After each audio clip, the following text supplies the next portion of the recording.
본 영상은 팟빵 해축팬에서 즐기실 수 있습니다. 그러면 2부 한번 시작해 보도록 하겠습니다. 2부에서는 먼저 스페인과 잉글랜드 유로 결승 얘기 한번 시작을 해보죠. 뭐 1부에서 이제 형들이 너무 많은 말씀을 하시느라 목이 좀 아플 것 같아서 2부에는 좀 제가 열심히 말을 해보도록 하겠습니다. 할 말도 없습니다. 그리고 뭐 그 전에 이제 지용이 형이 오늘 마지막 날이거든요. 공식적인 일정. 그러니까 뭐 이제 뭐 아예 안 나온다 이런 건 아니지만 네. 그 정기적으로 이렇게 나오는 건 네. 마지막이죠. 네. 그래서 정말 마지막 1시간을 앞두고 있기 때문에 한번 열심히 해봅시다. 부탁드립니다. 네. 일단 유로 결승전이 오늘 새벽에 펼쳐졌습니다. 여름에 정말 많은 축구 팬들의 가슴을 설레게 만들 뻔했던 유로였는데 가슴만 설렜어. 저는 근데 진짜 설렜어요. 이게 뭐 제가 하차하는 정규 방송 하차하는 이유도 이제 취준 때문인데 네, 맞습니다. 취준 전에 마지막 새벽 축구다라고 네. 약간 선언을 좀 자신과의 약속을 하고 이제 봤는데 볼 때마다 이게 너무 힘들었어 갖고 네. 많이 실망했습니다, 진짜. 사실 뭐 대회 전까지만 해도 그런 얘기가 있었죠. 유로가 어렵냐 월드컵이 어렵냐. 맞아. 네. 우리가 주제로도 한번 했었어요. 그렇죠. 개소리로 음바페가- 판명됐습니다. 네, 역대급 개소리입니다. 개소리. 역대급 월드컵 뒤에 역대급 개소리가 붙으니까 유로가 너무 초라해졌긴 했는데 그래도 이제 결승전인 만큼 저희가 한번 경기 리뷰를 준비해봤습니다. 먼저 선발 라인업부터 살펴볼게요. 스페인은 이제 페드리가 부상으로 여전히 빠져있는 가운데 대회 최고의 생산성을 보여주는 올모가 선발 출전했습니다. 올모가 5경기에 나와서 3골 2개의 도움을 기록했고 정말 경기당 공격 포인트가 하나에 이를 정도로 좋은 모습을 보여주고 있습니다. 그리고 4강전에 경고 누적으로 결장했던 카르발과 르노르만까지 돌아왔기 때문에 스페인은 최선의 전력을 구축했다고 볼 수 있겠죠. 그리고 잉글랜드는 루크쇼가 드디어 왼쪽 풀백으로 선발 출전했습니다. 전설의 이름 가동. 전설의 포켓몬 루크쇼 드디어 나왔군요. 부상으로 이번 대회를 시작했던 루크쇼가 최근에 교체 출전으로 출전 시간을 늘리고 있었는데 이제 드디어 결승전이 되어서야 대회 첫 선발 출전을 감행하게 되었고요.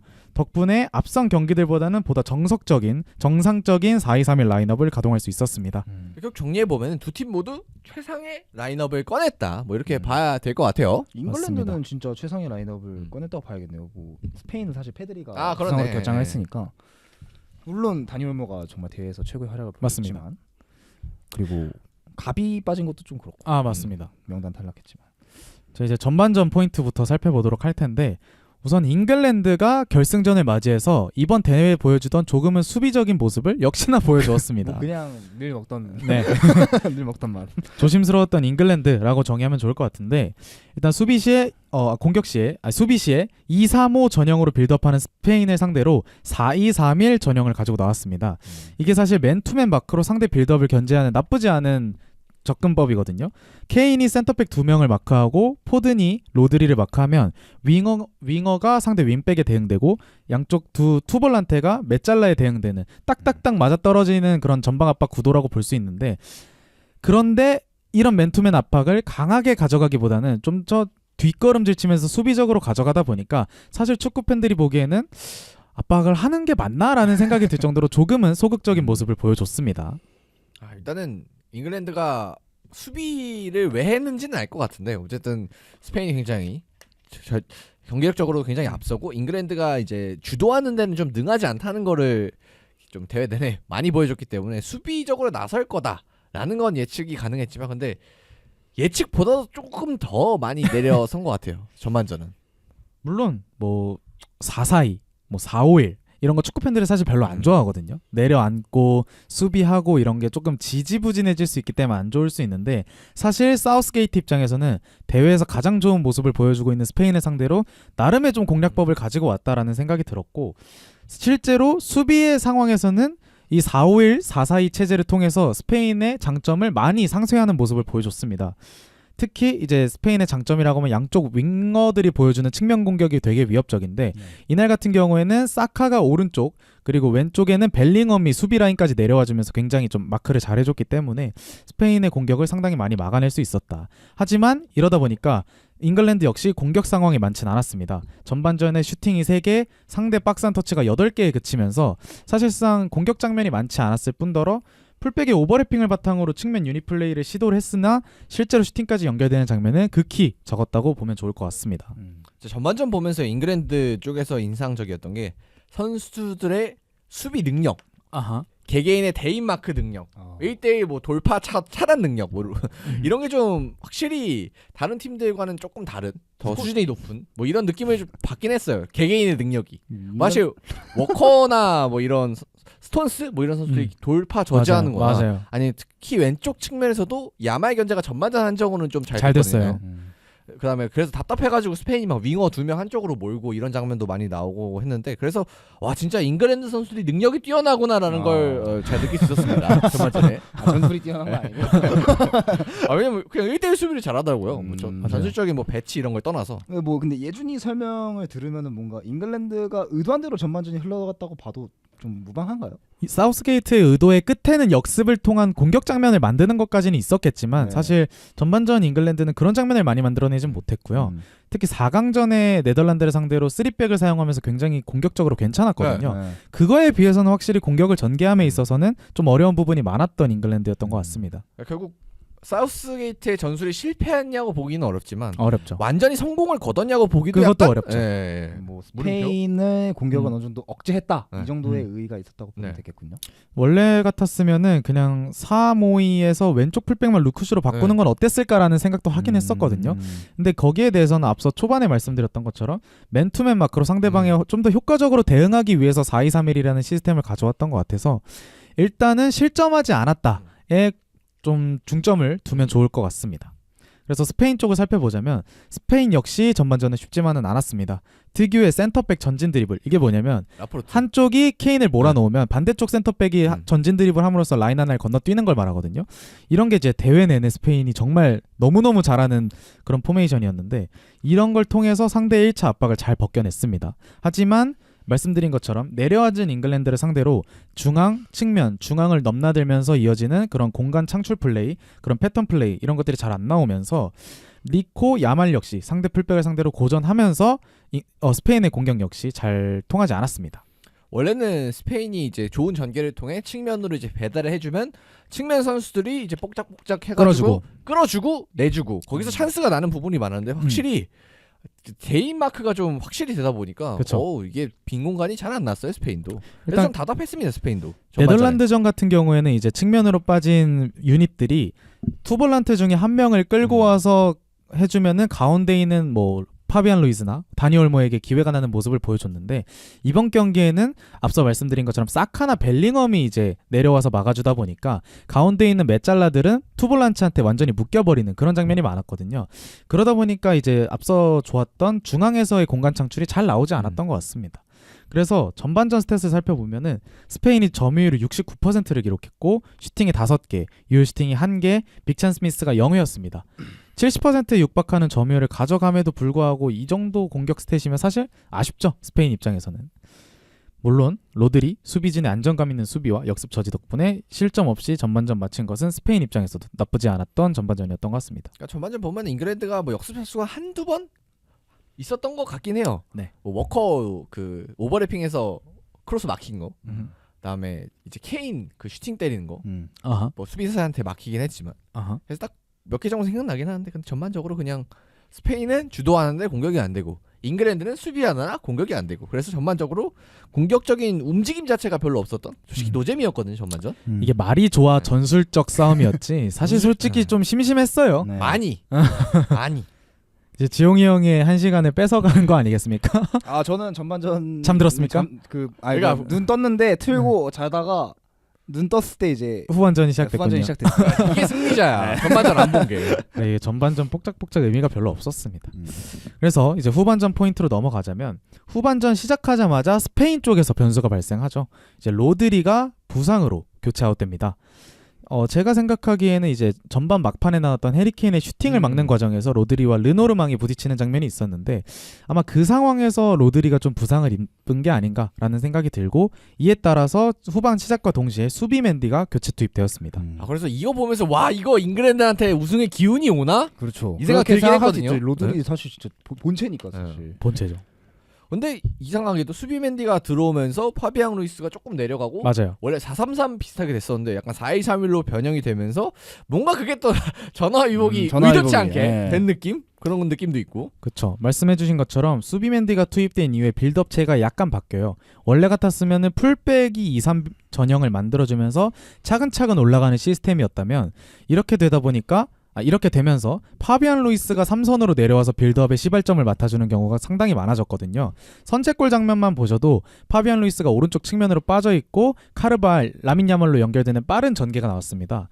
이런 상황을 봤을 때 이런 로드리의 부상이 오히려 좀 구조적으로 탁탁 맞아 들어가는 그런 효과가 나오지 않았나라는 생각이 들고, 그리고 이제 니코 윌리엄스의 선제골 장면을 보면은 라민 야말의 그런 깔끔한 퍼스트 터치, 안쪽으로 치고 들어오는 드리블, 그로 인해서 박스 안에 있는 수비수를 모두 다 자기한테 끌어준 다음에 니코 윌리엄스한테 완벽한 패스까지, 정말 17살 맞나요? 이 정도 선수가 보여줄 수 있는 최고의 플레이를 또 한 번 보여줬던 라민 야말이었습니다. 이때가 17살 2일인가 그랬을걸요, 나이가. 맞아요. 생일이었죠. 네. 얼마 전에. 그렇기 때문에 솔직히 스페인의 본체는 뭐 당연히 로드리가 가장 중심을 잡고 있었겠지만 결국 공격 쪽에서 해줘야 되는 건 양 윙포워드였는데 맞아요. 딱 이 선수들이 본인이 보여주던 좋은 모습을 대회에서 본인들이 보여주던 모습을 계속해서 결승전에서도 이어갔다. 그리고 니코도 사실 왼발, 그러니까 오른발 잡인데 왼발 슈팅도 정말 잘 해냈어요. 물론 이제 왼발을 원래도 잘 쓰는 선수긴 합니다만. 맞습니다. 그래서 스페인이 이렇게 후반 시작과 동시에 변수를 맞이했음에도 역시나 또 몇 분 지나지 않아서 선제골까지 만들어냈습니다. 선제 실점 이후에 잉글랜드 입장에서는 계속해서 라인을 올릴 수밖에 없잖아요. 득점을 해야 되니까. 그래서 계속해서 압박 감독을 높이면서 득점하고자 노력했습니다. 하지만 그러면 그럴수록 오히려 스페인이 자신들의 템포대로 축구를 할 수 있는 환경이 조성되면서 오히려 잉글랜드 입장에서 좀 어려운 경기가 이어졌던 후반전 중반까지였고요. 이때 빛을 발했던 것은 사우스게이트의 용병술이었습니다. 솔직히 교체에 대해서 우리가 답답하다라는 얘기도 했었는데 근데 확실히 토너먼트 단계에 진입하고 좀 경기를 거듭할수록 이 용병술은 좀 많이 발전이 된 모습이 보입니다. 결과를 어떻게든 만들어내니까. 그다음에 그리고 시간 자체도 되게 빨라져요. 우리가 비판을 했던 부분이 결국 너무 늦게 한다였는데 네. 근데 뭐 지난 경기도 그렇고 네. 이번 경기도 그렇고 굉장히 빠른 시일 내에 해야 될 결정들을 좀 잘 해준 것 같아요. 지난 경기 용병술의 주인공이 왓킨스였다면 오늘 경기는 파머였습니다. 파머가 70분에 투입이 됐는데 이러면서 공격 숫자를 늘렸어요. 이때 마이너가 빠진 거였거든요. 그때 파머가 3분 만에 중거리 원더골을 기록하면서 1대1 동점을 만들어냅니다. 근데 이거는 진짜 뭐 벨링엄도 잘 내주긴 했지만 이 네. 파머 슈팅이 너무 진짜 정석적인 어떻게 가마차기로 그렇게 깔아서 넣지? 쌍볼 가마차기. 물론 첼시에서도 그런 골이 있었긴 했는데 이번 시즌에 근데 진짜 이걸 유로해서 교체 들어가서 그 쫄리는 상황에서 실행을 했다는 것 자체가 진짜 이 콜 팔머라는 선수의 대단함을 느낄 수 있지 않나. 그래서 이 골 들어가고 느낀 게 과연 콜 팔머가 전반부터 있었으면 어땠을까. 뭐 그런 생각도 들고요. 뭐 그쵸. 근데 팔머가 저는 이번 시즌 잉글랜드 경기는 거의 다 봤는데 뭔가 들어올 때마다 제일 잘하고 뭔가 번뜩이는 게 있죠. 왜 그 포든과 사카가 항상 선발인가 이런 의문도 저도 가지긴 했었습니다. 그쵸. 이제 포든 사카가 이번 대회에서 약간의 비판받는 포인트들이 있다 보니까 오히려 더 파머의 이런 활약들이 부각되는 부분도 있는 것 같고. 특히 포드는 이번에 사카는 한번 해줬으니까. 생거는 뭐 해준 게 있는데 포드는 007이에요. 007. 잉글랜드 올해 선수인데 007 0골, 프리미어리그 올해 선수구나. 0골, 0도움, 그다음에 출전 7번. 7경기. 007이라고. 에이전트 007. 맞습니다. 이게 아무래도 포든, 파머, 벨링엄까지 약간의 공미 성향을 지닌 선수들이 굉장히 많은 잉글랜드이기 때문에 어쩔 수 없이 사우스게이트 감독이 파머를 뺀 게 아닌가 싶은데 뭔가 필요로 할 때 보여주는 건 항상 파머였기 때문에 이제 첼시 팬들은 한쪽에서 웃고 있는 그런 상황이 연출되었습니다. 그리고 우리가 자연스럽게 지나가긴 했지만 사우스게이트가 또 과감한 선택을 한 게 케인을 엄청 빨리 빼줬어요. 맞아요. 그러니까 뭐 무관 기신을 빨리빨리 빼서 그러니까 유관력을 채운 거 그렇죠. 아니에요? 유관력을 넣으려 했던 거죠. 근데 뭐 그런 약간 장난스러운 이유를 제외하고도 사실 네. 이날 케인이 거의 안 보이긴 했거든요. 그렇죠. 그러니까 케인이 사실 결승전만 되면 부진하다는 것도 사실이지만 사실 이번 시즌 이번 대회 퍼포먼스 자체가 좀 많이 부진했다고 생각해요. 이게 공동 득점왕이긴 한데 네. 지금 결과적으로 보자면은 이게 뭐 세 골이 득점왕이라고 치기도 사실 좀 민망하죠. 사실 세 골이. 오죽했으면 이제 지용이 형이 음모론을 제기했죠. 이거 스포츠 헤르니아 아니냐. 이거 탈장이다. 저는 근데 이제 케인 몸이 진짜 안 좋아 보이는 게 이게 뭐 경석이 형 아까 저희 밥 먹을 때 뭐 사우스게이트랑 부딪혀서 그때도 안 좋으면- 빠졌거든요. 네, 근데 저는 그냥 시즌 첫 경기부터 자꾸 경합을 피하고 몸싸움을 띄워줘야 되는데 안 하고 물론 그게 케인의 좀 플레이 스타일이긴 한데 너무 안 하더라고요. 몸을 부딪히는 걸 너무 안 하다 보니까 뭐 그거에 관련해서 제가 들은 얘기는 이제 케인이 이제 경합하다가 좀 큰 부상을 당한 기억이 있어서 그것 때문에 이제 적극적인 경합을 좀 꺼려한다라는 얘기는 좀 듣긴 했는데 근데 확실히 이번 뭐 대회 같은 경우는 뭐 그냥 그런 걸 떠나서 뭐 경합 안 하고 이런 걸 떠나서 그냥 개인의 몸 상태가 좀 좋지 않은 뭐 물론 이제 막 강력한 슈팅도 거의 못 본 것 같고 그렇습니다. 늘 케인이 약간 보여주는 강력한 중거리 능력도 볼 수 없었던 뭐 그리고 패스도 사실 전 많이 못 본 것 같아요. 패스는 뭐 기억 나는 건 조금 있는데 뭐 평소에 케인보다는 네. 확실히 덜했던 것 같습니다.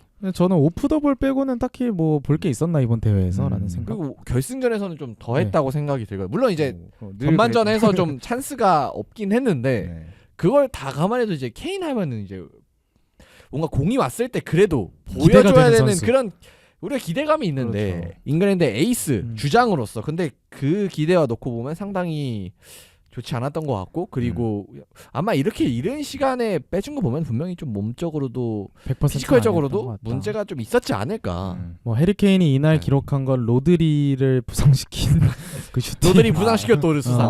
라고 이거? 하면 안 되겠죠. 큰데? 근데 로드리 나가니까 또 골 먹어가지고 그게 좋은 게 아니에요. 그렇습니다. 아무튼 정리하자면 사우스게이트 감독이 케인을 뺐던 선택 그리고 파머를 넣었던 선택 이런 선택들이 조금씩 맞아 들어가면서 동점을 만들었던 잉글랜드였고요. 잉글랜드의 영웅이 교체 투입된 파머였다면 스페인의 영웅은 역시 교체로 나왔던 오야르사발이었습니다. 오야르사발은 모라타와 교체된 후 얼마 지나지 않아서 오야르사발이 투입되고 얼마 지나지 않아서 동점이 허용이 됐고 그리고 박스한 영향력이나 포스트 플레이에 강점 있는 선수가 아니잖아요.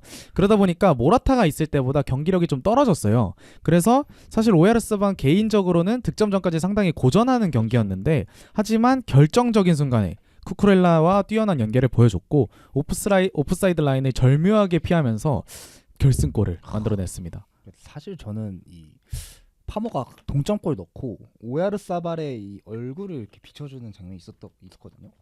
그래서 제로는 안 되겠다. 관상이 아닌데? 예, 아닌데. 영웅이 될 수 없는 관상이라고 생각했거든요. 근데 음. 멋있게 딱 넣더라고. 일단 오얄사발 자체가 대회 좀 전반적으로 치르면서 비판도 그렇죠. 좀 많이 네. 받았어요. 이제 물론 이제 모라타도 엄청 만족스럽지는 않았지만 스페인 입장에서 근데 결국 모라타는 어느 정도 역할을 해줬거든요. 그럼요. 네, 근데 이제 오얄사발 같은 경우는 뭐 후반에 들어와서 뭐 기회도 솔직히 좀 놓치는 장면도 있었고 맞아요. 그리고 약간 미진한 모습 음. 특히 이제 독일전에 교체 들어왔어요. 별로 이제 활약이 없었어 가지고 그래서 그런 부분에 있어 가지고 비판도 많이 받았었는데 그걸 또 한 번에 증명을 해냈습니다. 본인의 네. 능력을. 그렇습니다. 정리하자면 후반전 역시 잉글랜드가 파머의 동점골까지 나오면서 끝까지 추격하는 모습을 보여줬지만 전반적으로 봤을 때는 후반전 자체도 스페인의 흐름대로 완전히 진행됐던 경기였고요. 후반전 스탯을 간략하게만 살펴보면 점유율이 스페인이 61%였고요. 슈팅이 11대 6, 유효 슈팅이 5대 3, XG 값이 1.66대 0.38, 빅찬스가 스페인 쪽에 5개였습니다. 스페인이 진짜 그 피포드 선방으로 맞아요. 살린 게 진짜 잉글랜드가 진짜 많았어요. 네, 맞아요. 피포드가 진짜 많이 살렸습니다. 그리고 상대 박스한 터치도 18대 8로 사실상 이 정도면은 2대 1이지만 그거보다 좀 더 격차가 있던 그렇죠. 경기 양상이었다고 보시면 좋을 것 같습니다. 야말이 생각보다 많이 놓쳤습니다. 찬스. 결정력이 되게 좋은 두 선수. 개 정도 놓쳤죠. 원래 결정력이 나쁘지 않은 선수인데 이번엔 피포드가 좀 잘 막더라고요. 그렇습니다. 그래서 이러한 경기 결과를 뒤로 하고 스페인은 유로 통산 최다 우승인 네 번째 우승을 달성하게 되었습니다. 이거는 이제 뭐 메이저 대회 3연패를 이어서 이번에 유로까지 들게 됐는데 이러면은 이제 스페인이 21세기에만 유로 트로피를 3개나 수집하는 그렇네요. 그런 대업을 이루게 됐습니다. 대단하네요, 진짜. 사실 이번 대회 시작하기 전에 스페인을 우승 후보로 꼽은 사람은 거의 없었죠. 없었던 것 같아요. 우리 그 있었나? 댓글 다는 그 인스타 피드에 없었던 걸로 없었던 기억합니다. 걸로 스페인 없을 거예요. 네, 그다음에 저희도 다 뭐 독일이나 뭐 프랑스, 포르투갈. 잉글랜드, 맞아. 스페인은 대회 전에는 없었던 것 같아요. 경기 보고는 있었는데 네, 뭐 1차전에서 워낙 좋았으니까. 저희가 중간에 이제 정상 컨텐츠 한번 했잖아요. 대회 네. 예상과 비교해서 어느 정도로 잘하고 있나. 그때도 아마 베팅 사이트 기준으로 중위권 정도였던 것 같아요. 10팀 기준으로 한 5위, 4위 정도의 배팅률이었던 것 같은데 그걸 딛고 스페인이 최고의 경기력을 경기 시작부터 끝까지 대회 시작부터 끝까지 보여주면서 전승 우승을 달성한 겁니다. 전승 우승. 이게 두 승부차기도 벨기에도 하나도 상승이니까, 없습니다. 네. 네, 승부차기도 하나도 없이 전승 우승을 달성한 스페인이고 이에 따라서 로드리가 MVP, 라밀 야말이 영플레이어, 그리고 올모가 최우수 골 스코어러상을 받았다고 하는데 이거는 득점왕과 약간 다른 것 같아요. 득점왕과는 조금 다른 그 득점왕 중에서도 최고 뭐 이런 뜻 아닐까요? 어치가 제일 많아서 그런 거 아닌가? 그것까지는 보통 월드컵은 공격 포인트로. 보통 월드컵은 이제 그 득점 순위가 그렇죠. 똑같으면은 어시가 더 많은 선수가. 그래서 토마스 밀러가 네. 2010년 월드컵 네. 때 포를란 제치고 득점만 차지했어. 그렇습니다. 그래서 사실 저는 개인적으로 라민 야말이 MVP를 받아도 이상하지 않겠다라는 생각을 했었는데 제 영플레이어를 받느라 어쩔 수 없이 MVP는 양보했다라고 좀 생각합니다. 제가 유일하게 이번 대회 때 좀 예측했던 게 그 컨텐츠 중에 영플레이어 누가 잘할 것 같냐. 제가 야말 찍고 유일하게 맞췄습니다. 그래서 그때는 뭐 다른 선수들 얘기도 많이 나왔는데 이번 대회를 기점으로 최고의 이제 영 플레이어는 뭐 전 세계적으로 그냥 라민 야말이다. 이렇게 좀 결정이 좀 난 그런 느낌이 확실히 있습니다. 좀 전 세계인들한테 내가 누구인지 좀 정확히 알려준 대회인 것 같아요. 역대 베스트 영 플레이어 아닐까? 0 오버 0으로 치면 그렇죠. 아주 나이가 이렇게 뭐 어린 최연수 경우는- 출전 득점 이런 거 다 우승까지 했으니까. 그쵸. 사실 뭐 루니가 센세이션한. 그렇죠. 근데 그때 중간에 부상 당해가지고 부상당하고 네. 팀도 일찍 탈락했거든요. 그렇죠. 그리고 여기서 또 살펴봐야 될 게 로드리가 MVP를 탐으로써 이거 발롱도르의 향방이 정말 오리무중으로 빠졌다. 오히려 로드리 쪽으로 좀 많이 기울어지는 거 아니냐라는 의견이 많습니다. 저희가 발롱도르 컨텐츠를 진행할 때 근데 로드리는 진짜 구경도 못했던 것 같은데? 구경 못한 한 5, 6위 정도권에 있었던 아니 것 더 밑했던 것 같은데 아닌가? 그랬나? 아니, 로드리를 후보로 치진 않았던 것 같아요. 네. 저희가 유력 후보로 쳤던 한 4명이 이제 비니시우스, 벨링엄. 토니 크로스, 벨링엄, 해리케인 네. 이 정도였던 맞아요. 것 그 다음이 같은데. 은바페였던 것 네. 같고 네, 5위가 5위가 5명 정도 이렇게 했었던 것 같은데 이제 다 이제 메이저 대회 유로나 코파에서 이제 좀 저조한 모습을 보여줘가지고 이게 진짜 로드리가 올라올 수도 있겠다는 생각이 네. 듭니다. 그럼 그걸 기준으로 한 번 더 좀 산정을 해보는 건 어떨까요? 그러면 이제 은바페, 비니시우스- 로드리까지 껴서 6명으로 일단 음바페 탈락이고. 은바페 탈락이고 비니시우스 헤리케인도 안 되고. 네, 해리케인 안 되고 해리케인 비니시우스도 브라질이 너무 못했기 네. 때문에 근데 비니시우스는 그런 근데 약점이 비니시우스는 그래도 그때 당시에 배당률 1등이었긴 네. 했지만 뭐 지금도 사실 그다음에 비니시우스가 뛰고 탈락한 건 또 아니거든요. 맞아요. 그런 또 이제 근데 그건 또 방패가 그거 있으니까. 나름대로 문제 아닙니까? 그렇긴 한데 그렇죠. 어쨌든 방패가 하나 있고 그리고 주드 벨링엄은 이번에 잉글랜드가 우승을 못했고 그리고 본인도 사실 대회 전반적으로 놓고 보면 한 번의 임팩트가 있긴 했지만 전반적인 활약은 좀 유로에서 좋지 않았다. 품목 기준으로 벨링엄이 오늘 경기 MOM입니다. 어시가 있긴 하니까. 네. 아. 평점이 오늘 기준으로 제일 높아요. 와킨스가 턴 아쉽게 한 그 패스 아, 좋긴 그 패스 했어요. 좋아? 네. 물론 그리고 뭐 결과를 얘기는 안 하지만. 터치 한 번으로 돌아서면서 수비수 3명을 잡아뜨린 그 턴이 있거든요. 아 맞아요. 그 왼발 슈팅이 네. 살짝 비난하긴 했는데 아니, 그래도 잉글랜드 안에서 가장 좋은 퍼포먼스를 보여준 선수긴 했습니다 오늘. 그러니까 오늘 한정에서는. 네. 근데 전 전반적으로 보면은 그러니까 발롱도르 기준에서는 조금 떨어져 있지 않나 벨링엄도. 근데 벨링엄이 아니면 누가 발롱도르를 받아야 될지 모르겠네. 근데 뭐 이건 좀 따져봐야겠죠. 근데 저는 그러니까 축구 실력으로 네. 치면 로드리 주는 게 맞는 것 같아요. 그리고 이제 네. 그 다음이 이제 로드리죠. 그래서 로드리, 비니시우스, 벨링엄, 벨링엄. 로드리가 좀 3파전이 되지 않을까. 3파전일 네. 것 같아요. 맞아요. 뭐 토니 크로스 이제 우승 못했으니까 탈락이고. 네. 근데 이제 중요한 거는 이제 이 발롱도르가 시즌별로 주어지기 때문에 이제 더 이상 판단할 수 있는 네, 그건 이제 끝이에요. 없어요. 없어요. 근데 이제 끝났어요. 지금까지 주어진 걸로만 판단해야 돼서 좀 치열할 것 같다는 네. 생각이 드네요. 근데 저는 개인적으로 챔스 리그에 유로 준우승한 벨링엄도 충분히 가능성이 높지 않을까. 저도, 네. 저는 비니시우스는 브라질의 성적이 너무 너무 그냥 안 좋아서. 감점이 오히려 될 것 같아서 감점 요인이죠. 아무리 1등이었다고는 해도 배당률이 이 부분에서는 조금 경쟁력이 떨어진다고 생각을 하고 로드리는 저는 미드필더라서 조금 불리한 부분이 있는 것 같아요. 벨링엄도 미드필더잖아요. 벨링엄은 근데 득점을 오지게 공격- 했잖아. 적인 미드필더, 그다음에 수비적인 미드필더. 벨링엄은 득점왕 경쟁을 했잖아요. 끝까지. 뭐 그리고 챔피언스리그에서의 성적 차이 네. 분명히 있고. 그렇죠. 그다음에 사실 벨링엄한테 떨어진다고 봐야 되니까 결과만 보면. 왜냐면 벨링엄 아니었으면 잉글랜드는 16강에서 그렇죠. 탈락했습니다. 그러네. 예. 네, 벨링엄 덕분에 이제 결승 준우승을 할 수 있었던 잉글랜드이기 때문에 충분히 그런 부분에서 감안해야 될 여지가 있고. 아, 저는 그냥 개인적으로 로드리가 한번 받았으면 좋겠습니다. 저는 이 수비형 미드필더, 제 동네 축구 수비형 미드필더 출신으로서 네. 이 똥바지의 역할을 얼마나 힘든데 진짜. 맞아. 몰라준다니까. 아 그리고 사람들이. 로드리의 감점 요인이 하나 있다면은 결승에서 결승에서 좀 없다. 일찍 아, 빠졌다. 그것도 그렇다. 맞네. 그렇습니다. 그래서 매- 진짜 어. 오리무중인데요. 이 정도면. 발롱도르가 사실 뭔가 올해만큼 예측하기 어려운 해가 예. 없는 것 같아요. 없는 것 같죠. 그러니까 뭔가 항상 뭔가 한 명이 있긴 아니, 했거든요. 2019년 때도 사실 막 메시가 받은 게 반데이크랑? 막뭐좀 의외의 결과라는 말도 있었잖아요. 그래- 근데 그때는 뭔가 메시나 반데이크나 둘 다 받을만 했어. 예. 근데 뭔가 이번에는 누가 받아야 될지 모르겠어서 약간 아, 그렇죠. 어려운 것 같아요. 또 확실한 뭔가 그런 게 없는 것 같아요. 확실한 뭔가 음. 임팩트, 발롱도르가 워낙 임팩트를 좀 음. 중시하니까 그 임팩트가 좀 부족하지 않나. 그렇습니다. 그래서 스페인 얘기하면서 발롱도르 얘기까지 해봤고 이제 잉글랜드를 마무리하자면 잉글랜드는 무관 귀신 케인이 다시 한번 와, 눈물을 이거 보였습니다. 진짜 역사적인 위협을 이거는- 달성을 했습니다. 진짜 이 사람은 진짜 어떻게 진짜 레전드인 것 같아. 그래서 세계 대회 득점왕, 그러니까 유로도 이제 어쨌든 득점 공동 1위고, 네. 그리고 분데스리가 득점왕 했고, 네. 챔피언스리그도 득점왕을 했지만 아무 대회에서도 우승을 하지 못하는 정말 대업을 달성하게 됐습니다. 저 역사 축구 역사에 이런 그러니까 이런 무관이 있었나? 이런 무관력이 그러니까 뭐 있나? 예를 들어 물론 이제 그냥 우승을 못한 선수야 수두룩 빽빽하지만 네. 근데 이렇게 잘하고 그러니까 득점왕 클래스, 그러니까 음. 세계 최고 수준까지 올라왔는데도 우승 트로피가 하나도 없다는 게 물론 이제 다음 시즌에는 하겠죠? 그래서 저는 이 뭐든 하겠죠. 다음 시즌 아 미넨인데 다음 시즌에 하겠죠? 네? 근데 레버쿠젠이 작년에도 2연속 똑같은 얘기를 하긴 했는데 레버쿠젠이 2연속 우승을 할까 에이. 설마? 도르트문트가 갑자기 갑자기 돌문이? 근데 뭐 일단 슈퍼컵은 못 나가긴 합니다. 독일 슈퍼컵은 자격이 안 돼서. 이제 진짜 반년 이상 더 기다려야 네. 돼요. 아무튼 저는 사실 이런 선수가 있나 싶어요. 정말 말씀해주신 없어요, 것처럼 진짜. 이 정도 개인 퍼포먼스로 스트라이커에서 이 정도 퍼포먼스로 치면 10손가락 안에 무조건 들어갈 공격수 아닌가요 사실? 역대로. 네.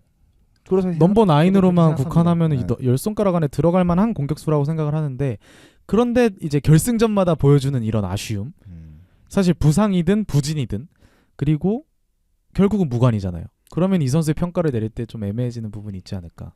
이게 근데 이게 무관도 무관인데 결승전 때마다 본인이 못하는 것도 진짜 맞아. 큰 감점 요인이에요. 그러니까 사실 지금까지 네. 제가 찾아보니까 결승전에서 케인이 기록한 골이 단 한 개도 없어요. 네, 5번 나왔는데 0골이고 심지어 팀도 이제 5경기 중에 2번밖에 그러니까 딱 2골밖에 못 넣었어요. 팀도. 그러니까 뭔가 그 영향력 자체가 부족한 거죠. 케인이 끼치는 영향력이. 물론 이제 지금까지는 이 토트넘이라는 팀에 있었기 때문에 네. 좀 팀 탓을 많이 했었거든요. 그렇죠. 근데 바이에른 뮌헨으로 오고 사실 잉글랜드는 뭐 유럽에서 탑독이고 그렇죠. 그러니까 이제 그런 기준으로 놓고 봤을 때는 이거 문제는 케인인가 이런 생각도 이제 드는 거죠. 결승전 활약도 안 좋고 이번에도 뭐 한 게 없으니까. 네.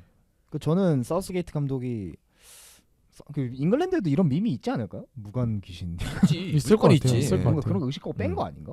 싶은 정도로 저는 그런 생각 들더라고요. 실제로 무관력 빠지니까 한 골 들어가긴 했어. 무관 그러니까 무관 기운이 빠지니까 바로. 왜냐면 팔머는 맨시티에서 트래블 하고 왔거든. 그러니까 좀 그런 게 있지 않을까 싶고 잉글랜드는 지난 유로에 이어서 2연속 준우승에 그쳤고요. 지난번엔 이탈리아에게 승부차기 끝에 눈물을 보였지만 이번에는 스페인에게 패배하면서 이 잉글랜드 팬들의 이런 2연속 준우승. 수건도 이번에도 해결되지 근데 않았습니다. 유로에서 이런 사례가 있을까? 2연 준우승? 그러니까 2연 우승은 2연 봤는데 우승은 봤지 스페인. 이현 준우승 잘 이현 없을 것 준우승. 같아. 잘 없을 것 이것도 역사네요. 네. 해리 케인 있어요. 그러네. 그 비교짤 있던데 20년이랑 네, 유로 맞아, 2020이랑 24랑. 그렇습니다. 마지막으로 사우스게이트 감독은 일단 이 결승전 전에 보도가 나왔죠. 2026년까지의 계약은 이행할 것으로 보인다라고 하는데 일단 개인의 선택으로 뭐 이거를 감독직을 내려놓을 수 있다는 얘기는 팬들 사이에서 약간은 나오고 있는 것 같기는 해요. 그래도 대회 초반에 보여줬던 그런 혐오스러운 극악의 경기력에 비해서 막판으로 갈수록 그래도 많은 개선점을 보여줬다는 점에서 그래도 사우스게이트 감독이 클린스만과 비교될 급은 아니구나라는 생각을 했던 대회였던 것 같습니다. 그래서 뭐 사우스게이트 당연히 이제 후반 가면서 좋아지고 뭐 좀 괜찮은 면도 있고 그다음에 사실 분위기 도르가 좀 크잖아요. 여기는 네. 잉글랜드는 워낙 역사적으로 좀 분위기가 좀 좋지 않은 대표팀으로 좀 유명했었는데 그런 것들을 다 잡은 건 대단하다고 보는데 근데 이런 스쿼드와 이런 선수들을 데리고 이런 정도의 플랜을 내는 게 이게 축구적으로 이게 축구의 발전을 놓고 봤을 때 이게 과연 맞는가? 이런 선수들도 이런 수준의 축구를 하는 게 맞는가라는 건 저는 개인적으로는 많이 불만이 있습니다. 이 사우스게이트라는 사람에 대해서. 뭔가 좀 더 플랜 A를 잘 갖꿨으면은 뭐 스페인을 무조건 이겼을 거다라고 평가하긴 그렇지만 이렇게 강팀 대 약팀 매치가 나오진 않았을 거라고 생각이 들거든요. 그러니까 이번 경기도 분명히 전력 자체는 저는 비슷하다고 생각하는데 맞습니다. 아무리 이제 스페인을 좋게 평가하고 잉글랜드를 좀 비관적으로 평가를 하더라도 저는 비등하다고 보거든요. 네. 근데 경기 내용은 강팀 약팀 매치였으니까 그러니까 이게 맞나? 그리고 잉글랜드가 만약에 진짜 우승하고 싶으면 사우스게이트로는 좀 힘들지 않을까? 이게 후루꾸도 한두 맞아요. 번이지. 저도 그 부분은 인정합니다. 인정합니다. 저도. 자, 그래서 유로를 정산하면서 마지막으로 주요 선수 통계만 한번 살펴보고 넘어갈게요. 득점왕은 총 6명이 나왔습니다. 이 사실 자체가 말이 안 그러면 돼요. 세 골이야 이게. 다. 네, 네덜란드의 코디악포, 그리고 스페인의 다니 올모, 슬로바키아의 슈란츠, 독일의 무시알라, 잉글랜드의 해리케인, 조지아의 미카우타제까지 와, 이렇게 6명의 개짜친다 선수가 진짜. 3골로 공동 진짜 득점왕에 레전드, 올랐고요. 레전드대다. 어시스트는 라민 야말이 4개로 단독 도움왕, 그리고 패스 성공률은 토니 크로스가 93.3%로 잘했어. 가장 높았습니다. 마지막 경기 때. 그리고 라민 야말이 대단한 게 기회 창출이 19번이에요. 아 맞네. 이제 1회였고. 2등이 누구죠? 그리고 2위가 에릭센이 16번. 오. 에릭센? 네. 근데 이건 또 대단한 게 에릭센은 16강 스타를 그렇죠. 네, 덴마크가 경기가 굉장히 적었기 때문에 에릭센도 대단하고 그 다음이 토니 크로스 15번. 이 아저씨는 은퇴하면 안 될 것 같은데 진짜. 그렇습니다. 아니 국가대표만 가면 에릭센은 잘하네. 네. 라민 야말은 여기서 19개 중에 8개가 빅찬스였습니다. 와. 이거는 2위인 코디악포, 니코 윌리엄스 등보다 2배 많은 수치고요. 그렇기 때문에 저는 MVP를 줘도 이상하지 않은 이상하지 않다. 성적이다. 뭔가 그냥 나이 때문에 0.1 그렇죠. 아, 그런 골을 거 한두 같아요, 골만 진짜. 더 네. 넣었어도 아쉽네요. 결승전에 아니면 결승골 넣던가. 음. 좀 찬스 두개 근데 결승전에 넣으시 했는데. 그렇긴 하네. 그렇습니다. 뭐 빅찬 스미스는 카이 하베르츠가 7개로 가장 많았고요. 하베르츠 맞네요. 예상했던 이름값 했네. 우리의 호날두는 아쉽게 빵골. 네, 골. 무득점으로 유로를 마지막 했으니 이거 마지막 대회겠죠? 네, 그렇죠. 마지막 유로겠죠? 유로는 마지막이라고 본인이- 본인이 네, 마지막에 발표했고 그랬어요. 네. 결승전은 뭐 어떻게든 나오려고 하는 것 같은데 플레인 코치 해야 되는 거 아닌가? 그럴 건 그냥 선수예요. 플랭코치 좀 짜쳐. 짜죠? 아 저는 근데 이제 호날두 선발은 진짜 저도 진짜 찐 호동생이지만. 호동생이지만 물론 이 노잼 유로 속에서 이 호날두의 아주 재밌긴 했어. 격한 리액션과 재밌긴 했어. 제스처 PK 놓치고 나 재밌긴 우는 했어. 건좀 그랬. 맞아. 울보도. 울고 막. 아니 나는 근데 그 전에 막 이렇게 막 그 막 심판한테 막 아 리액션 막 이렇게 웃는 것도 있고 되게 재밌게 봤는데. 관중 난입도 하고 막. 예. 하여간 그 스타성이란 게 진짜 뭔지 좀 제대로 그렇습니다. 좀 느낄 수 있었지만 이 축구 실력은 이제 나이로 그리고 노송이다. 거기는 예. 일단 감독부터 잘라야 돼. 그것도 맞습니다. 마르티네즈가 뭐야? 재앙류 감독이 왜 이렇게 그러니까 이게 유로가 요즘인 데는 재앙형 감독. 뭐 이게 수비 축구도 있지만 결국 맞아요. 이제 감독 그 수비 축구는 결국 감독이 수비 축구를 하니까 수비가 되는 그렇죠, 거라. 그렇죠, 그렇죠. 아니, 그러니까 잉글랜드나 포르투갈이나 수비 축구를 할 스쿼드가 네. 아닌데 수비 축구를 하고 있으니까 이게 답답해 죽겠네 진짜. 프랑스도 그렇고. 프랑스도 프랑스도 그렇고. 그렇고. 근데 그다음에 벨기에도 사실 수비 축구만 하다 떨어질 정도의 전력은 아닌데. 그렇죠. 그렇습니다.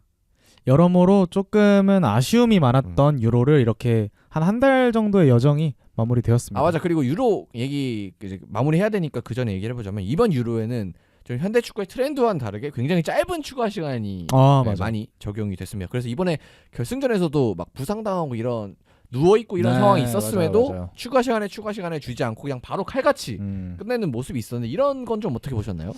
안 좋은 것 같아요. 이게 뭔가 아니 그러니까 왜냐면 우리가 카타르 월드컵 때부터 이게 도입된 제도였잖아요. 그 추가 시간 길게 네. 주는 게. 근데 그래서 침대 축구 되게 줄어들고 그거에 대해서 합당한 보상이 주어졌다고 생각했는데 오늘 결승전만 봐도 합당한 보상이 주어지지 않았잖아요. 그러니까 네. 뭔가 어떻게 보면 잉글랜드 팬들에서는 사실 눕는 게 이득이지. 네, 눕는 게 이득인 게 되니까 또 이러면 축구가 재미없어지는 지름길로 가는 거거든요. 그래서 저는 진짜 부정적으로 생각합니다. 저도 뭐 비슷합니다. 일단 똑같은 의견이고요. 유로 자체가 조금 굉장히 좀 지루한 경기가 많았다 보니까 뭐 추가 시간이 짧은 건 그렇다 치는데 또 연장전이 많아지고 뭐 여러 가지 복합적인 게 나오다 보니까 생각보다 아쉬운 대회였던 것 같고 그래도 뭐 공에 뭐 센서 자체에서 아. 탈칵한다던가 이런 거는 좀 재밌긴 했습니다.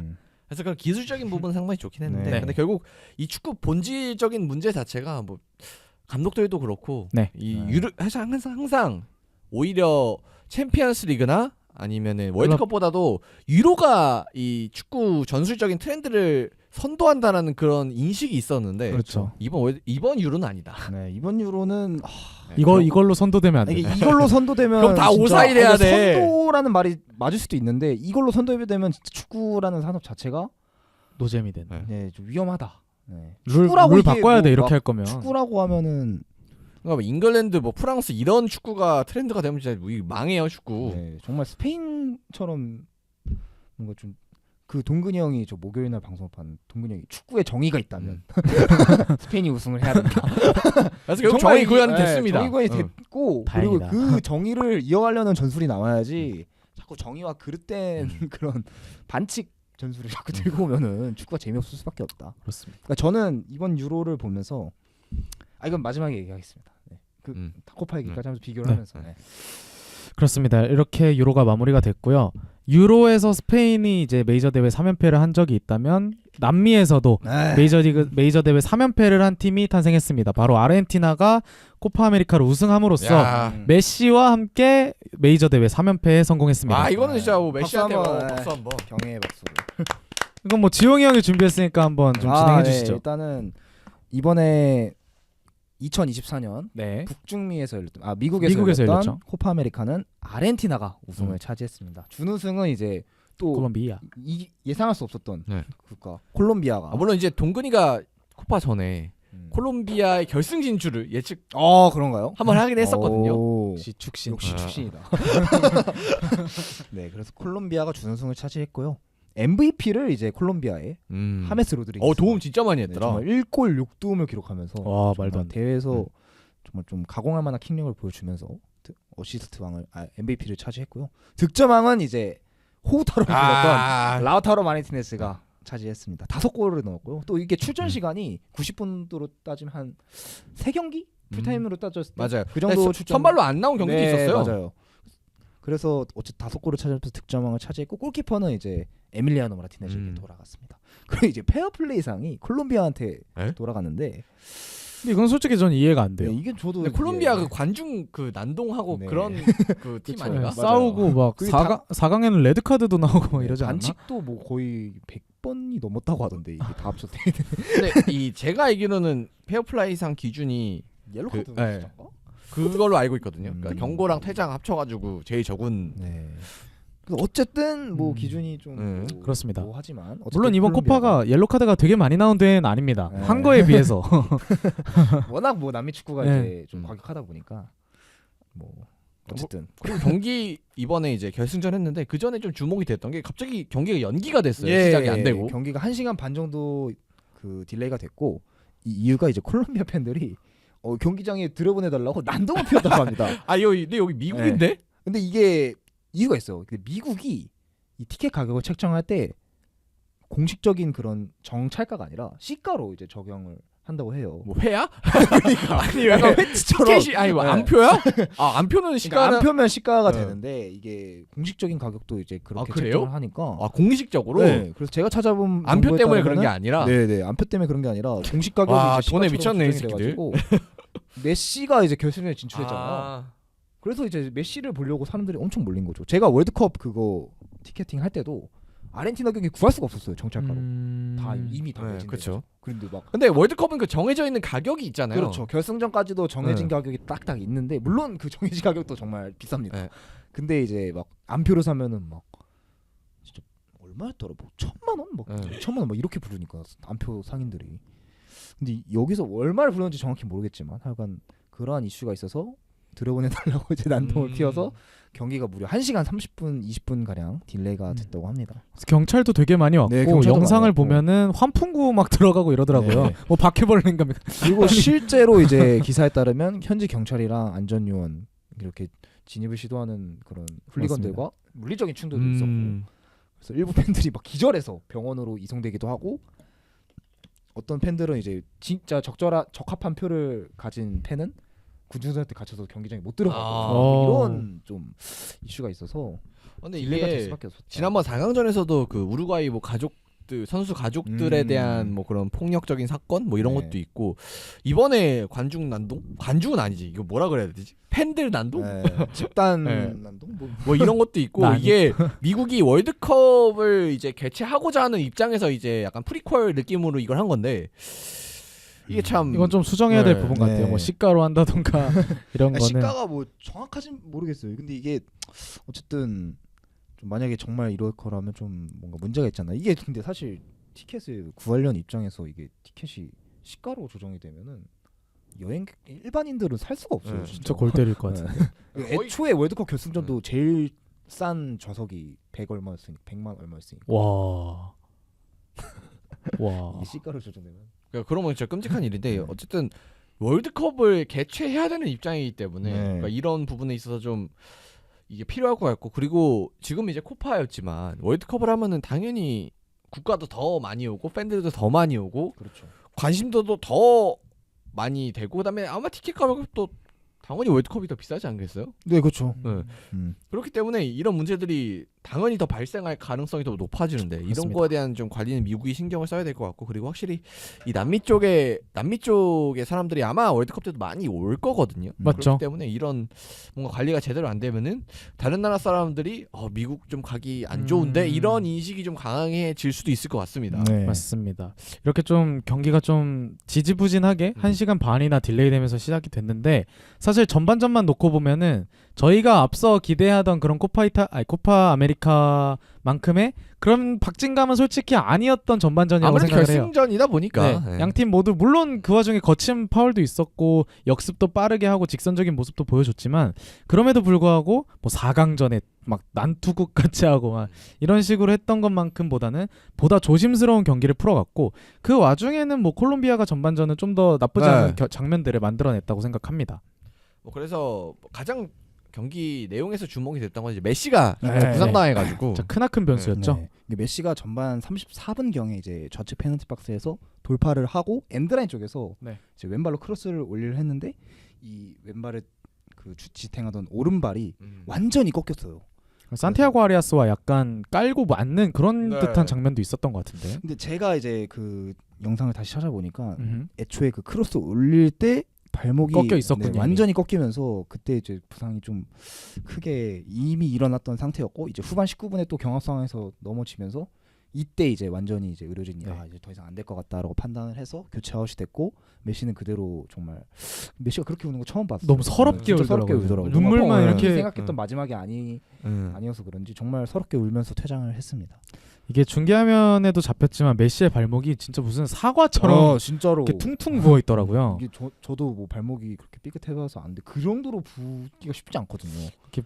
정말 어떤 뭐 인대인지 네. 뼈인지 어떤 부상인지 아직까지는 잘 모르겠지만 네. 그리고 이게 보통 축구를 하다가 디딤발이 이제 흔들려서 발목이 꺾이면 이게 발목이 이렇게 발이 있으면 이렇게 꺾여. 아 맞아요. 근데 메시의 발이 이렇게 꺾였더라고요. 반대로 꺾였어. 그래서 더 뭔가 좀 치명적일 수 선수 커리어에 치명적일 수 있겠다는 생각이 들더라고요. 이제 뭐 그나마 이제 오른발이 좀 꺾였기 때문에 뭐 그냥 차는 발은 괜찮다 네. 뭐 이런 느낌도 될 수 있는데 근데 결국은 맞습니다.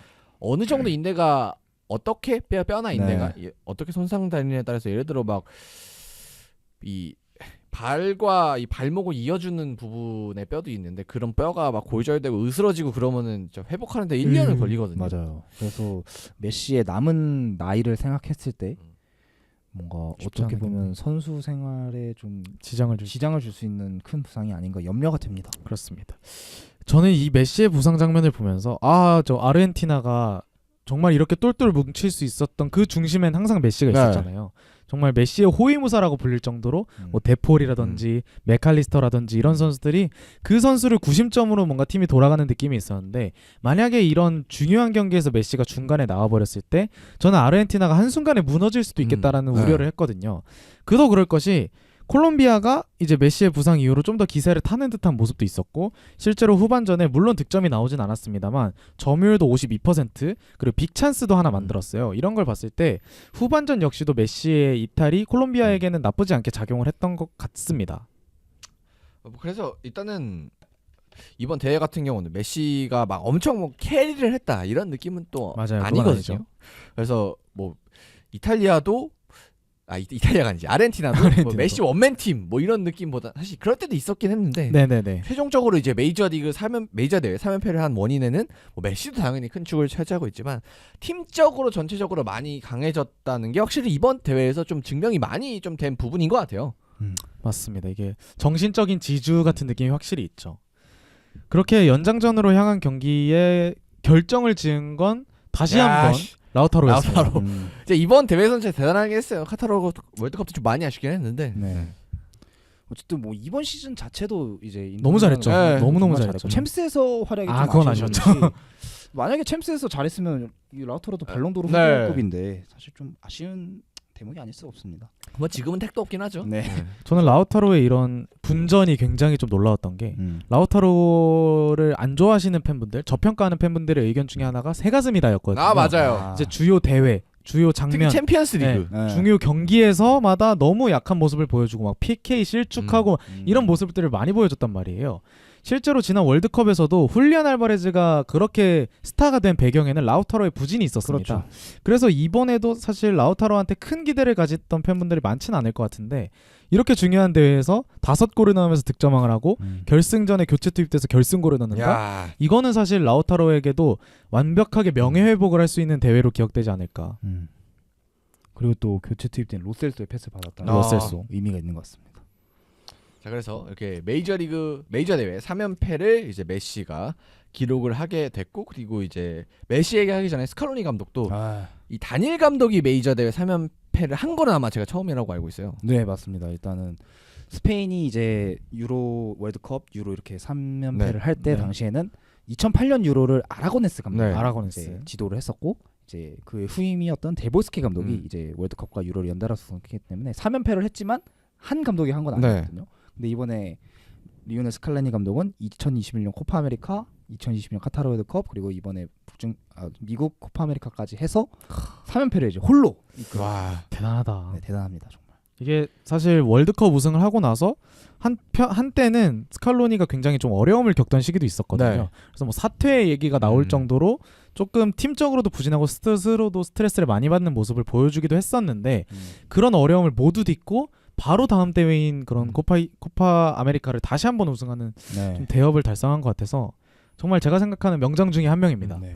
사실 아르헨티나가 2021년에 코파 아메리카에 우승했을 때 메이저 3연패를 할 거라고는 아무도 생각 안 아무도 했어요. 생각을 하지 못했을 이제 텐데 드디어 뭐 메시가 하나 있구나 네, 뭐 딱 이런 느낌. 메시가 드디어 하나 했네 약간 그러니까 이 정도 정말 그거 하나를 막고 있었나 봐. 네. 뭔가. 그 뭔가 혀를 뚫리니까 그냥 쭉쭉쭉 유관력이 채워지는.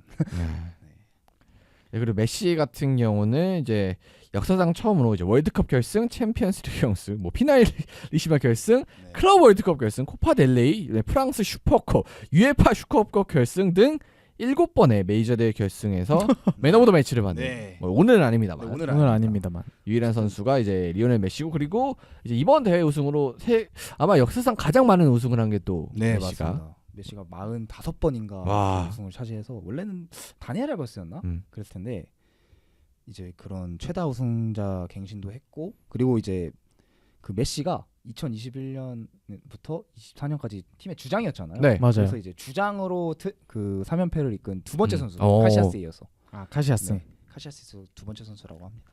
그래서 제가 뭐 메시의 뭐 정말 많은 기록들을 정리를 해놨는데 뭐 이거를 하나하나 너무 많아. 의미가 없을 것 같고 45개를 다 네. 읽겠다는 거죠.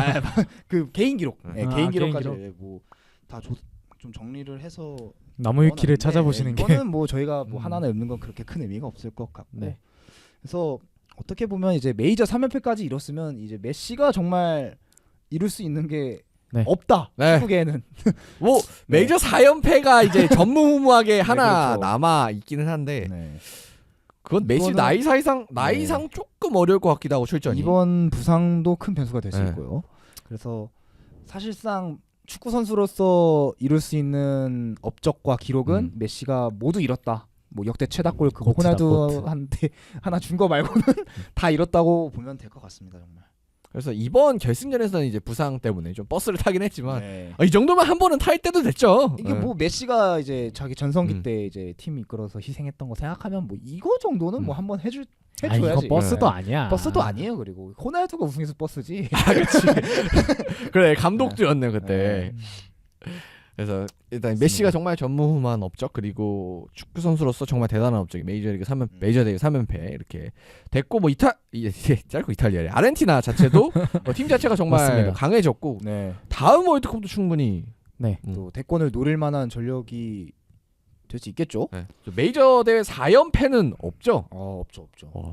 3연패가 그렇습니다. 스페인이 유일했으니까 사실. 그럼 마지막으로 이제 피날리시마를 또 하게 되잖아요. 이제 유로의 우승팀이 네, 스페인. 스페인과 코파 아메리카의 야말 우승팀인 메시 아르헨티나의 피날리시마가 있는데 이게 또 의미가 있는 게 유의하게 3연패를 이룬 팀들이기도 하고 그리고 지금 유럽에서 그렇네. 정말 가장 강한 팀, 남미에서 월드컵 우승까지 한 강한 팀이기 때문에 이건 또 어떻게 될지 네. 정말 너무 기대가 되는 부분인 것 같습니다.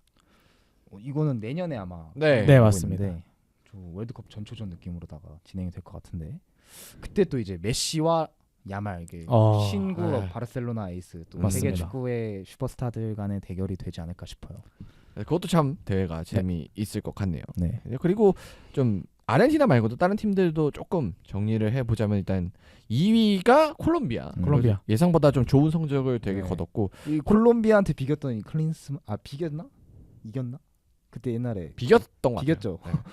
클린스만 아. 재평 까야 되는 거 아니야? 기습승배. 갑자기. 기습승배. 그러니까 콜롬비아가 사실 2014년 때 좀 잘하고 그 이후에는 조금 들어가 있었거든요. 네, 맞아요. 근데 이제 오랜만에 좀 국제 무대에서 유의미한 성과를 좀 내게 됐고 뭐 일단 축구력 자체도 나쁘지 네. 않았고 물론 이제 4강전에서 누네즈 덕분에 올라오긴 했지만 결승전으로 네. 그래도 그런 걸 다 감안해도 확실히 전력 대비 굉장히 좋은 성과는 거둔 것 같습니다. 네, 그리고 팀적으로 제일 좋은 모습을 보여주기도 했었고 직선적으로 루이스 디아스를 활용한 역습도 굉장히 좋았고요. 그다음에 선수도 좋아요. 맞아요. 그리고 하메스가 이렇게까지 부활을 할 거라고 그렇죠. 예상한 팬들이 맞아요. 과연 있을지. 하메스는 진짜 뭐 우리나라 오네만에 이런 루머도 있었고 사실 아예 진짜 잊혀졌던 선수 갈 때까지 좀 간 선수라는 인식이 좀 있었는데 확실히 얼굴값을 아, 되게 했습니다, 잘생겼어. 정말. 그렇습니다. 뭐 그리고 이제 뭐 무니즈라든지 이렇게 등장하는 맞아요. 선수도 뭐 있고 해서 무니즈라든지 이렇게 수비수에 뭐 다빈손은 뭐 일단 애매하고 어쨌든 이렇게 우리가 이름 들어본 선수도 좀 있고 하니까 월드컵에서도 좀 기대를 해볼 만하지 않을까 뭐 그렇게 생각이 들고 그래 3위 우루과이는 확실히 뭐 비엘사 감독과 함께하면서 좀 월드컵 때보다는 확실히 달라진 그런 맞습니다. 모습을 우리가 확인을 할 수 있었고 근데 다만 결정력은 이게 여기가 많이 좀 보완할 필요가 있다. 이게 압박도 너무 좋았고 에너지 레벨도 너무 좋잖아요. 사실 팀적으로 가장 훌륭했던 팀은 우루과이다라는 의견이 지배적일 정도로 가장 완성도 높은 경기를 펼쳤던 팀이 우루과이였습니다. 8강에서는 실제로 브라질을 떨어뜨리면서 대회에서 가장 강력한 우승 후보 중에 하나다라고 부상을 했는데 하지만 말씀해주신 대로 4강 콜롬비아전에서 상대 퇴장으로 수적 우위까지 점했음에도 불구하고 아쉬운 결정력으로 패배했고요. 그 중심에는 다르윈 누네즈가 있었습니다. 누네스가 대회 초반만 하더라도 네. 골도 잘 넣고 좋았는데 결국 우루과이가 잘 되려면 이제 뭐 수아레즈는 더 뛸 수 없으니까. 그리고 뭐 이 누네즈의 결정력 발전이 리버풀과 우루과이한테 모두 필요하지 않을까. 뭐 3, 4위전에서도 막판에 수아레즈가 극장골을 아, 넣어서 맞아요, 겨우겨우 맞아요. 승부차기까지 끌고 갔긴 했지만 그거 아니었으면 지는 경기였거든요. 그래서 사실 우루과이는 팀적으로는 훌륭하지만 이런 결정력에 대한 부분은 조금 더 개선해야 될 부분이 있지 않을까 싶고 그래도 팀적으로 너무나 탄탄했기 때문에 다음 대회 그리고 월드컵이 너무나 기대되는 상황입니다. 이제 그리고 4위는 약간 배가 아픈데 진짜 캐나다가 진짜 배 아픕니다. 아파요. 4위를 했습니다. 제시마치 감독이 정말 온 지 몇 개월이 안 됐는데 바로 이렇게 4강이라는 좋은 성과를 또 내게 됐네요. 이 감독한테 만약에 충분한 시간이 주어지면은 이만한 성과를 다시 낼 수 있을지 모르겠지만 네. 좀 훨씬 더 개선된 경기력과 좀 좋은 인상을 남겨주지 않을까 싶어요, 진짜. 정말 캐나다를 맡은 지 10경기도 채 되지 않았잖아요. 이번이 8번째 경기였나라는 걸로 알고 있는데 정말 그 정도를 했음에도 코파 아메리카 4위를 차지했다는 건 정말 말이 안 된다는 것 같고 대회 최고의 언더독이 된 캐나다이기 때문에 너무나 좋은 것 같고 완벽한 경기력은 사실 아니었습니다. 뭔가 조직력으로 되게 뛰어나거나 그런 느낌은 아니었지만 특유의 열정적인 코칭 막 소리 지르다 옐로카드 받고 이런 모습도 네. 많았고 그리고 에너지 레벨도 너무 좋았습니다. 특히 3, 4위전에서 빅찬스를 7개나 만들어냈어요. 이게 캐나다가 빅찬스를 7개나 만들어냈기 때문에 결국 4위이긴 하지만 이건 사실상 3위라고 봐도 무방할 정도의 좋은 경기력을 3, 4위전까지 보여줬던 캐나다였습니다. 그래서 캐나다도 어쨌든 월드컵 진출이 또 확정된 국가 중에 하나니까 확실히 월드컵에서도 좀 기대를 해볼 만한. 근데 여기는 조금 전력이 확실히 들쑥날쑥한 애가 좀 있긴 하더라고요. 맞아. 알폰스 데이비스 중간에 빠지고 그러니까 공명도 아. 확 나고. 조나단 데이비스도 이제 여기서 에이스긴 하지만 전반적으로 봤을 때 한 끗이 아쉬운 뭐 그런 모습도 있었고 했으니까 확실히 여기는 그동안 2년 동안 좀 전력적으로 강화하고 팀적으로 좀 제시마치 감독과의 합이 좀 맞게 되면은 월드컵에서 뭐 이번에 카타르에서는 좀 아쉽게 결과가 나오긴 했지만 다음 월드컵에서는 조심스럽게 뭐 16강? 진출도 16강. 32강이라고 해야 되나 이제? 2라운드. 그렇죠. 2라운드 진출도 16강도 갈만할 수도 네. 있을 것 같은데. 맞아요. 네. 우리나라 만나면 갈 수도 있지. 좋아. 어쨌든 경기력이 굉장히 발전됐고 앞으로가 좀 더 기대되는 캐나다 그렇습니다. 대표팀이 될 것 같습니다. 자 그렇게 저희가 1, 2부 오늘 좀 길었는데 준비한 주제는 다 마쳤고요. 그리고 저희가 2부 시작하기 전에 좀 말씀드렸지만 지용이가 오늘 정규적으로 그러니까 정기적으로 공식적인 나오는 거는 이제 오늘이 마지막입니다. 이제 본인의 이제 또 미래 준비도 있고 해서 네. 좀 시간을 내기가 어려워서 이제 우리가 함께하는 건 여기까지인데 뭐 앞으로 이제 안 본다 이런 그런 얘기는 건 아니고 아닙니다. 네. 뭐 이제 시간 있으면 가끔 이제 뭐 입중계나 네. 아니면은 저희 정규 녹음도 뭐 시간 있으면 참여하고 네. 이렇게 할 건데 정기적으로 오는 건 오늘이 이제 마지막이 되겠습니다. 네. 그래서 뭐 아까 이제 하려던 얘기가 뭐였냐면 그 이제 유로랑 코파랑 이렇게 딱 끝나고 보니까 저는 이제 진짜 근본적으로 축구에 좀 변화가 필요할 때가 왔다. 규정 내지 아니면 제도의 변화가 좀 필요한 시점이라고 생각이 들어요. 그래서 요즘은 제가 좀 고민을 하고 있는 게 뭐 요즘 이제 칼럼 주제를 좀 찾고 있는데 축구 뭐 승점 제도 같은 거 있잖아요. 아니면은 뭐 약간 축구의 규칙을 바꾸는 거 3점, 1점, 0점. 네, 뭐 그런 3점, 1점, 0점이나 아니면 뭐 골득실의 누적에 따른 승점 추가 제공이라든지 뭐 토너먼트 제도라든지 아니면은 뭐 중거리 골을 정말 농구처럼 3점 슛. 뭐 2점 슛, 2점 슛. 2점 슛, 뭐 이렇게 3점 하면 슛. 아니면 뭐 이제 너무 이제 2점 슛 하는 게 좀 부담스러우면은 뭐 이제 만약에 무승부로 끝났을 때 중거리 골을 넣은 팀이 있다면 그 팀이 예술 승리하는 점수. 페널티 그렇죠. 박스 밖골에 대한 뭐 좀 메리트. 약간 메리트다든지 뭐 그런 것들을 좀 생각하고 있고 그리고 제가 이렇게 생각하는 것들을 언젠가 이제 충무위키를 통해서 칼럼을 통해서 좀 보여드리고 싶어요 여러분들한테. 그래서 뭐 영원한 이별을 하는 건 아니다 이런 걸 좀 말씀드리고 싶었고요. 이제 뭐 경석이 형이 말씀해주신 대로 이제 오늘이 제 공식적인 월요일팀 마지막 정규 녹음입니다. 이제 저도 이제 4학년 2학기가 이제 곧 앞에 임박해 있고 이제 취준을 하게 되면서 정규 녹음에서는 이제 하차를 선택하게 됐고요. 이곳에 처음 발을 들이밀 수 있었던 이유는 이제 월드컵 칼럼을 제가 커뮤니티에 연재하면서 이제 현승이한테 연락이 왔고 그렇게 이곳에 발을 들이게 됐는데 정말 그 월드컵 칼럼을 이제 처음 군대에서 쓸 때 싸지방에서 이렇게 쓸 때 이렇게까지 좋은 인연들을 만나고 그리고 여러분들 앞에서 이렇게 축구랑 관련된 토크를 할 수 있을 거라고 정말 한순간도 생각해 본 적이 없었어요. 근데 그런 소중한 기회를 주신 현승이 형과 그리고 저와 함께한 모든 분들께 정말 감사하다는 말씀을 드리고 싶고요. 그래서 저 또 드리고 싶었던 말이 이제 제가 여기 처음 왔던 날에 여기 앉아서 이제 여러분들한테 스포츠 기자 지망생 한지용입니다. 이렇게 소개를 드렸었습니다.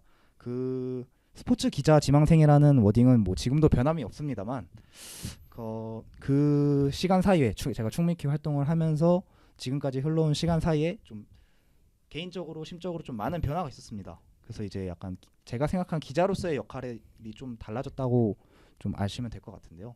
이제 당시에는 제가 축구를 비롯한 스포츠의 경기 결과를 전달하는 좀 리포터의 역할을 좀 희망했다면 지금은 이제 축구를 비롯한 스포츠의 전체적인 산업 내지 문화의 민주주의를 지키는 좀 저널리스트가 되고자 합니다. 민주투사 갑자기. 이게 원래 이제 언론이 이제 민주주의의 그런 그래. 수호의 가치가 있기 때문에 그리고 사실 지금도 이제 축협 사태에서 네, 언론들이 뭐 요즘은 이제 유튜브나 이런 쪽으로 언론의 역할이 많이 좀 옮겨가기도 했습니다만 결국은 이제 영향력이 가장 큰 건 아직 주요 언론사 그렇죠. 그리고 메이저 언론들이긴 하거든요. 네. 맞습니다. 그래서 저도 이제 형이 말씀하셨듯이 그런 메이저 언론사에 가서 정말 스포츠계에서 좀 일어나는 뭐 비상식적인 일들 그리고 수직적인 문화, 비상식적인 행정 이런 것들을 좀 낱낱이 취재하고 좀 타파하는데 앞장서고 싶다는 생각을 하게 됐고요. 이렇게 제가 이러한 꿈을 가지게 된 데 있어서 이런 해축팬 그리고 충무위키가 정말 많은 도움을 줬습니다. 이렇게 제가 대본 작성하는 역할을 좀 많이 했었는데 네. 그때 이제 적극적으로 클린스만 선임 이후부터 대한축구협회와 관련된 이슈들을 정말 많이 제가 정리를 했어요. 그러면서 개인적으로 분노도 많이 하고 이곳에 나와서 이렇게 제 이름을 걸고 목소리를 전달하면서 제가 어떤 기자로 성장해야 될지 정말 많이 고민을 했었습니다. 그래서 사실 어릴 때는 정말 부끄럽지만 언론의 역할에 대해서 큰 이해도 없었고, 그리고 그런 과정에서 이런 축구미키를 하면서 좀 언론의 역할에 대해서도 다시 생각해보고 그러면서 제가 이제 지금은 좀 스포츠계에서 발생하는 이슈들을 좀 낱낱이 보도하는 기자가 돼야겠다고 다짐을 했고요. 정말 여러분들이 청취자 여러분들이 원하는 것처럼 올바른 시스템과 정상적인 행정이 가동되는 축구 산업 그리고 스포츠 산업이 찾아올 수 있도록 제가 열심히 발로 뛰는 기자가 될 수 있도록 정말 최선을 다해서 노력해 보겠습니다. 뭐 일단 그래서 요약하자면은 지용이가 약간 큰 꿈을 가지고 있고 정말 큰 꿈을 그래서 스포츠계 약간 이런 시스템을 변화시키기 위한 또 노력 중에 하나로 또 이제 기자를 지망하고 있기 때문에 그냥 단순하게 뭐 약간 사실 인터넷 언론사 같은 데는 그래도 그곳에 가는 것보다는 좀 쉬운 선택일 수 있고 그냥 경기장 돌아다니면서 취재를 하는 그런 역할을 할 수도 있는데 좀 지용 입장에서는 좀 다른 선택을 하게 된 거고 또 그러려면은 사실 스포츠에 관련된 거 말고도 좀 준비할 게 많잖아요. 준비할 게 많습니다. 아, 그래서 맞아. 흔히 언론고시라 부르는 그런 과정을 밟아야 되기 때문에 이제 뭐 요즘 토익 학원도 다니고 있고 이렇게 여러 가지 취업 준비를 해야 돼서 이렇게 정기적으로 참여하는 건 좀 이제 힘들 것 같아서 이제 오늘 마지막으로 인사드리게 됐고요. 그래서 뭐 그렇지만 뭐 물론 제가 개인적으로 글을 쓰는 걸 정말 좋아하고 그리고 또 글을 쓰는 직업을 꿈꾸고 있기 때문에 또 충무이키가 뭐 이제 다른 컨텐츠도 준비를 하고 있습니다. 그래서 제가 거기에 참여할 수 있도록 그런 것들은 좀 약속을 드리겠습니다. 그리고 또 아까 형이 말씀해 주신 것처럼 종종 축구 생각이 나거나 보고 싶을 때 녹음실에 와서 또 여러분들을 축구도 보고 축구도 보고 뭐 방송도 시간 있으면 참여하고 그래서 제가 정규적으로 나오는 게 이제 마지막이다. 한 2달 뒤에 턴아웃 욕하고 있을 것 같아요. 그럴 수도 있어요. 그럴 수도 있습니다. 정말 공부하다 스트레스 받아갖고 축구 받는 더 스트레스 받아. 아니 이 새끼가 말면서 그리고 개인적으로 좀 조언을 건네자면은 뭐 물론 이제 지금 이렇게 큰 꿈을 가지고 있고 네. 노력을 할 거지만 그게 어려운 일이에요. 본인도 알고 그렇죠. 있겠지만. 네, 그리고 일입니다.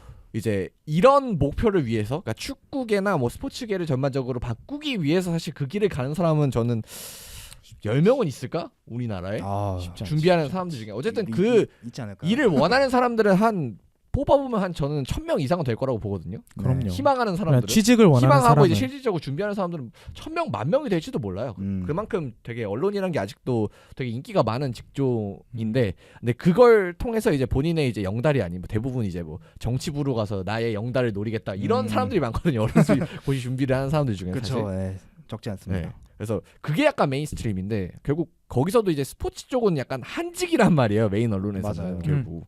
근데 그 한직에 가기 위해 결국 메인스트림이 되기 위한 사람들과 경쟁을 하는 거니까 사실 쉽지 않을 거예요. 그래서 맞습니다. 노력과 도전에는 박수를 보내지만 실패했을 때도 우리가 돌아올 길을 약간 열심히 마련해 보겠다라는 남아있는 사람으로서 좀 말을 해주고 저점투에서 하는 거니까. 그래서 우리 진짜 요즘 충무기가 잘 돼요, 여러분. 아니, 간식이 저렇게 오는 걸 본 적이 없어. 간식이 지금 막 내 눈에 산처럼 쌓여 있어. 현승이 형이 요즘 허리가 아주 그냥 요즘 저희가 광고를 좀 받고 있고 그다음에 광고도 늘어나기도 했고 그다음에 최근에는 또 노르드 VPN이 외화를 또 줬기 때문에 좀 달달하더라고 외화가. 달달합니다. 요즘 네. 환율이 거의 또 파운드 아니야? 경제학도로서 달러로 주셨어. 네.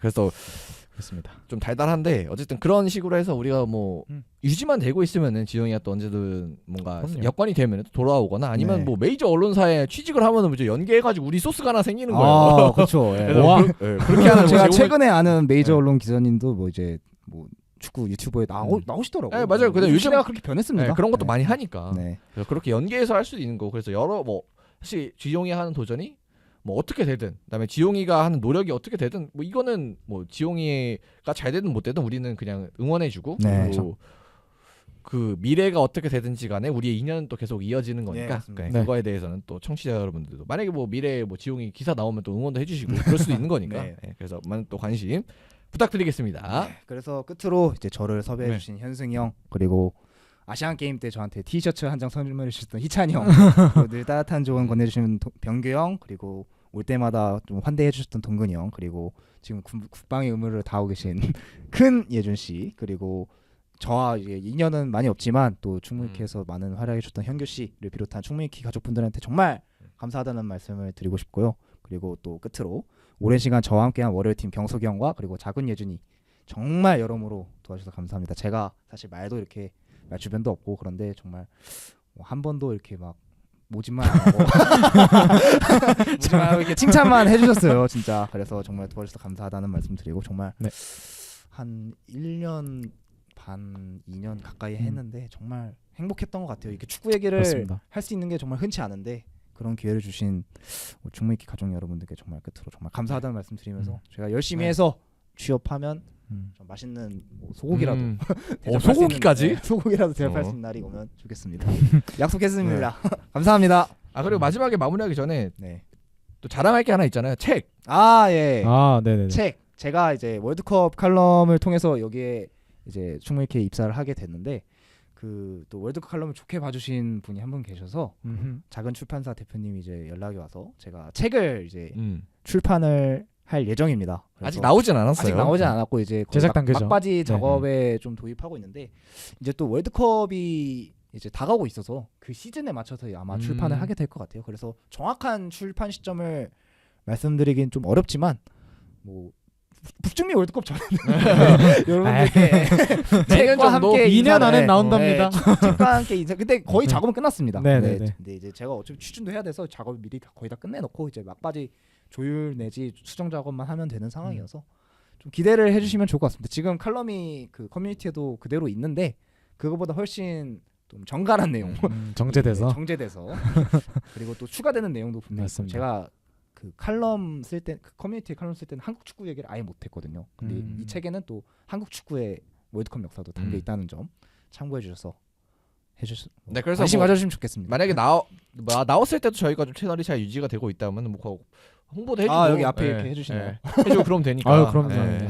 그래서 지용이가 책도 내고 그다음에 네. 메이저 언론사를 가기 위해서 또 노력을 많이 또 하고 있으니까 응원해주시고 네. 그다음에 언제든지 또 저희는 지용이 다시 돌아오면 환영이니까. 맞습니다. 그다음에 또 감사합니다. 지용이 캐릭터 자체가 되게 저희는 유니크하다고 생각을 했어요. 왜냐하면은 뭐 물론 지용이가 전술적인 얘기를 많이 하고 뭐 그런 스타일은 아니지만 그런 거 외에도 사실 되게 중요한 한 축 중에 하나가 축구의 뭐 역사나 이런 정보들을 전달하는 거라고 생각이 들거든요. 왜냐면 우리가 뭐 시성을 따라가지만 결국 맞습니다. 근데 이렇게 약간 시성이 그렇게 중요하지 않은 뭐 역사나 사실 이런 부분으로 가면은 그다음에 아니면은 뭐 축구협회 이번에 얘기나 이런 걸로 가면은 이런 거는 뭐 이제 약간 시성이 있는 거기도 하지만 시성 없이도 약간 길게 볼 수 있는 컨텐츠를 만드는데 상당히 지용이가 도움이 많이 됐고 그리고 확실히 정보를 서칭하는 능력이나 그다음에 그거를 정갈하게 좀 주요 내용으로 탁탁탁 추려서 사실 그건 좀 다른 거거든요. 정보를 찾는 것과 또 정보를 정리하는 거는 또 다른 능력인데 또 그런 것도 다 잘 갖추고 있어서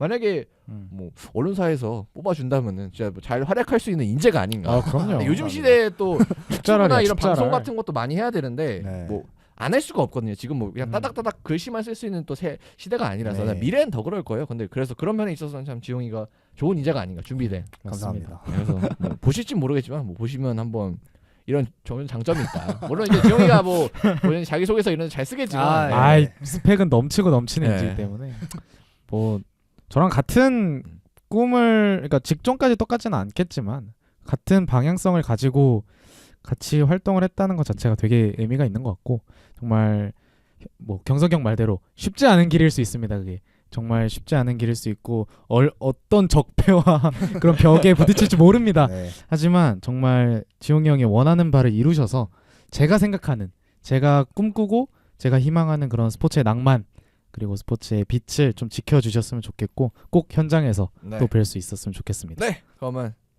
이렇게 저희 월요일팀 1부는 1부 2부 다 해서 이번엔 또 마치고 물러가보도록 하겠습니다. 긴 시간 함께 주셔서 감사합니다. 저희만 물러가겠습니다. 감사합니다. 감사합니다. 안녕.